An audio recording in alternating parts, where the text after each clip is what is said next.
करिश्मा, रेशमा और मनीषा तीन बहनें हैं। उनका एक भाई भी है, मयंक। मयंक अपनी बहनों को बहुत प्यार करता है, लेकिन मयंक की पत्नी सविता इस मामले में मयंक से बिल्कुल ही अलग है।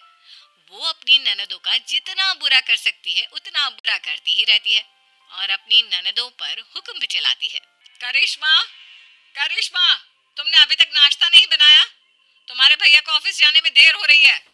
हाँ भाभी, बस अभी बनाती हूँ। करिश्मा, तुम ये ढीलापन छोड़ दो। कल को पराये घर जाना है। वहाँ अगर तुम इस तरह से काम करोगी तो लोग क्या कहेंगे कि माँ ने और भाभी ने कुछ सिखाया नहीं। और तुम्हारी दोनों बहनें कहाँ हैं? अब रेशमा मार्केट गई है और मनीषा सो रही है। क्या? सुबह के 8 बज रहे हैं और ये महारानी अभी भी सो रही है? ये कहते हुए सविता अपनी सास दुर्गा देवी के पास जाती है। माँ जी, देख रही हो अपनी बेटियों के तौर तरीके? क्या हुआ बहू, सुबह सुबह क्या कर दिया मेरी बेटियों ने? अरे एक तो अभी अभी उठकर किचन में गई है, दूसरी सुबह सुबह बाहर चली गई और तीसरी अभी तक सो रही है। क्या करूं मैं इन तीनों का, मैं तो परेशान हो गई हूँ। जा जाकर उठा उसे और रेशमा से मैं बात करती हूँ। सविता सीधा मनीषा के कमरे में जाती है और उससे कहती है, महारानी जल्दी उठो, सूरज सर पर आ गया है। भाभी थोड़ी देर और सोने दो ना, मैं रात को लेट सोई थी। वो क्या है ना, यूनिट टेस्ट चल रहे हैं। शराफत से उठती है या नहीं, या फिर पानी की भरी बाल्टी डालूं तेरे ऊपर? नहीं नहीं भाभी, मुझे बिस्तर में नहीं लाना, उठती हूँ मैं। मनीषा जल्दी से उठकर बाथरूम में चली जाती है। सभी आराम से बैठकर नाश्ता कर रहे होते कि तभी रेशमा बाजार से हाथ में सामान लिए आ जाती है। रेशमा को देखते ही सविता उस पर बरस पड़ती है। लो, आ गई महारानी। ऐसा भी क्या सामान लाना था जो सुबह आंख मलते ही बाजार की तरफ रवाना हो गई? भाभी, कल आप ही तो चीख रही थी कि घर का सारा सामान मुझे ही लाना पड़ता है, घर में किसी को भी किसी काम से कोई लेना देना नहीं है। अब मैं बाजार जाकर सामान ले आई तो आपको इस बात से भी तकलीफ हो रही है? देख रही हो माँ जी, अपनी बेटी की जुबान कैंची से भी तेज चलती है। और मयंक, आप तो कुछ कहेंगे नहीं अपनी लाडली बहन को? रेशमा, अपनी भाभी से ऐसे बात नहीं करते। चलो माफी मांगो। भैया, मैं क्यों माफी मांगू? आप भाभी से बोलिए ना कि हम पर कम हुक्म चलाया करे। हम इस घर की बेटियां हैं और आपकी पत्नी की ननद है, नौकरानी नहीं। लो कर लो बात। इनकी भलाई के लिए कुछ भी बोलो तो इन्हें बुरा लग जाता है। इस घर में यही इज्जत है मेरी। देख लो माँ जी, आपकी बेटी किस लहजे में मुझसे बात कर रही है। सविता वहां से चली जाती है। मयंक को बहुत गुस्सा आता है, वो भी वहां से चला जाता है। फिर करिश्मा रेशमा को समझाती है। रेशमा, तुम्हें भाभी से माफी मांग लेनी चाहिए थी ना। लेकिन दीदी, मैंने कुछ किया ही नहीं, तो मैं माफी क्यों मांगू? हाँ करिश्मा दीदी, रेशमा दीदी जैसे ही घर में आई भाभी ही उन पर चिल्ला रही थी। हाँ, मैं मानती हूँ कि गलती भाभी की थी। मैं तो इसलिए बोल रही हूँ कि भाभी ने माँ को तो पूरी तरह अपने वश में कर लिया है। वो हमारी बात सुनती ही नहीं। मयंक भैया हमारे लिए हमेशा खड़े रहते हैं, इसलिए उनकी बात का मान तो तुम्हें रखना चाहिए था ना। कोई फायदा नहीं दीदी, कुछ दिनों की बात और है, भाभी उन्हें भी हमारे खिलाफ भड़का देंगी। फिर वो भी माँ की तरह हमारी किसी बात का विश्वास नहीं करेंगे। इसी तरह सविता अपनी तीनों ननदों को किसी न किसी बात पर परेशान करती रहती थी। एक दिन मयंक अपनी तीनों बहनों के लिए गिफ्ट लाया। क्या रेशमा, ये तुम्हारे लिए हार का सेट। रेशमा, तुम्हारे लिए सुंदर सी ड्रेस। और मनीषा, तुम्हें किताबें पसंद है ना, तुम्हारे लिए किताबें लाया हूँ। थैंक यू भैया। थैंक यू भैया। थैंक यू भैया। करिश्मा, तुम्हारा नेकलेस कितना सुंदर है, ये भैया कहाँ से ले आए होंगे? मैंने भैया को 3 दिन पहले फोन पर ये डिजाइन दिखाया था और आज भैया ये ले आए। सविता तो अपनी ननदों के गिफ्ट्स देखकर जल गई और करिश्मा का नेकलेस तो उसे भी बहुत पसंद आया था। अपनी बहनों के लिए कितना अच्छा नेकलेस लेकर आए हैं, मुझे कभी कोई गिफ्ट नहीं दिया।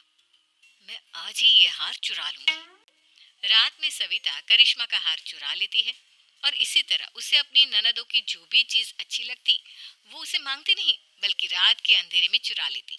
इसी तरह दिन बीतते गए और सविता ने मयंक के दिल में भी उसकी बहनों के लिए नफरत पैदा कर दी। एक दिन मयंक ने करिश्मा और रेशमा के लिए रिश्ता देखा और ये बात उसने घर में सबको बताई। माँ, करिश्मा और रेशमा के लिए बहुत अच्छा रिश्ता आया है। वो लोग कल इन्हें देखने आ रहे हैं। आप और सविता मिलकर सारी तैयारी कर लेना। ये सुनकर करिश्मा और रेशमा खुश हो जाती हैं, लेकिन सविता सोचती है, अगर इन दोनों बहनों की शादी हो गई तो घर और बाहर का काम कौन करेगा?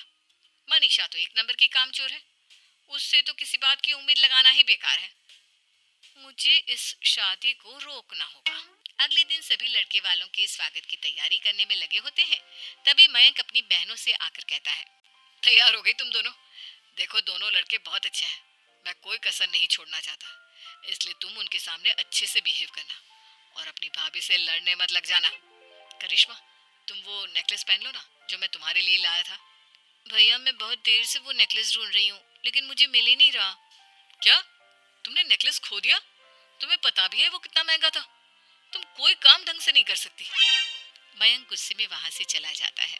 थोड़ी देर बाद लड़के वाले भी आ जाते हैं। वो दोनों बहनों को पसंद कर लेते हैं और रिश्ता पक्का हो जाता है। लेकिन सविता के दिमाग में तो कुछ और ही खिचड़ी पक रही थी। वो पंडित जी के पास करिश्मा की कुंडली लेकर जाती है और उन्हें पैसे देकर करिश्मा की कुंडली बदलवा देती है। जब लड़के वालों के पास करिश्मा की कुंडली जाती है तो वो दुर्गा को फोन करते हैं। बहन जी, हमने करिश्मा की कुंडली अपने पंडित जी को दिखाई थी। आपकी बेटी की कुंडली नहीं बल्कि दोषों का पिटारा है। देखिए, मैं और मेरे पति इन सब बातों में बहुत विश्वास करते हैं, इसलिए हम आपकी बेटी से अपने बेटे की शादी नहीं करा सकते। इस तरह करिश्मा का रिश्ता टूट जाता है और सभी घर वालों को बहुत दुख होता है। अब कविता सोचती है, चलो करिश्मा का तो रिश्ता टूट गया, अब रेशमा का भी रिश्ता तोड़ना है। क्या करूं क्या करूं? अब सविता आवाज बदलकर किसी अननोन नंबर से रेशमा के होने वाले ससुराल में फोन करती है। हेलो, मैं कौन हूँ कौन नहीं ये आपके लिए जानना जरूरी नहीं। बस इतना सुन लो कि रेशमा का 2 साल से किसी के साथ अफेयर चल रहा है। बस रेशमा का रिश्ता तोड़वाने के लिए सविता का इतना कहना काफी था। अब रेशमा का भी रिश्ता टूट गया। मयंक और दुर्गा देवी ने रेशमा को खूब खरी खोटी सुनाई और उससे बार बार उस लड़के के बारे में पूछने लगी। आप दोनों मुझे क्यों परेशान कर रहे हो? अरे कोई लड़का होगा मेरी लाइफ में तो मैं बताऊंगी ना। जब कोई है ही नहीं तो कहाँ से लाऊं मैं कोई लड़का? तो तेरे होने वाले ससुराल वालों को फोन किसने किया था? माँ मैं नहीं जानती किसने फोन किया था, मैं सच कह रही हूँ। मैं तो पहले ही कह रही थी इसकी लगाम खींच कर रखो, लेकिन मेरी सुनता ही कौन है। आप चुप रहिए भाभी, ये सब आपका ही किया धरा है। अब तीनों बहनों को विश्वास हो जाता है कि ये सब उनकी भाभी ही कर रही है। तीनों बहनें अपनी भाभी को सबक सिखाने के लिए एक वकील कर लेती है और घर में हिस्सा मांगना। देखो भैया, माँ बाप की जायदाद में जितना बेटों का हक होता है उतना ही बेटियों का, इसलिए इस घर के 4 हिस्से होंगे और हमें अपना हिस्सा चाहिए। मैंने तुम्हारे लिए क्या क्या नहीं किया और तुम इस घर में हिस्सा मांग रही हो? भैया, आप और माँ हम बहनों की कोई बात नहीं सुनते हो और भाभी हमारी शादी नहीं होने देगी क्योंकि उन्हें लगता है कि आप हमारी शादी में ज्यादा पैसा लगाओगे और उन्हें हम जैसी फ्री की नौकरानी कहाँ मिलेगी। तो हम भाभी के साथ तो रह नहीं सकते, हम बहनों को अपना हिस्सा चाहिए। अरे तुम्हें शर्म आनी चाहिए अपनी भाभी पर ऐसा इल्जाम लगाते हुए। वो तुम्हारे बारे में कितना सोचती है। हाँ माँ, भाभी हमारे बारे में बहुत सोचती है। दिन रात बस यही सोचती रहती है कि किस तरह से अपनी तीनों ननदों को परेशान करूं और कभी मुझे पढ़ने भी नहीं देती। दोनों बहनों का रिश्ता भी तो इन्होंने ही तोड़वाया है और रात में हमारे कमरे में आकर हमारी चीजें भी चुराती हैं। इसी तरह सविता की तीनों ननदें अपनी बात पर अड़ी रही। अब कोर्ट में तारीख भी शुरू हो गई। जब सविता को लगा कि उसकी तीनों ननद इतनी आसानी से नहीं मानने वाली, तो उसने अपने पति और सास को सारी सच्चाई बता दी और अपनी तीनों ननद से माफी मांगी। मयंक और दुर्गा को भी अपनी गलती का एहसास हो गया। अब सविता खुद करिश्मा और रेशमा के लिए अच्छा रिश्ता ढूंढती है और उनकी शादी करवाती है।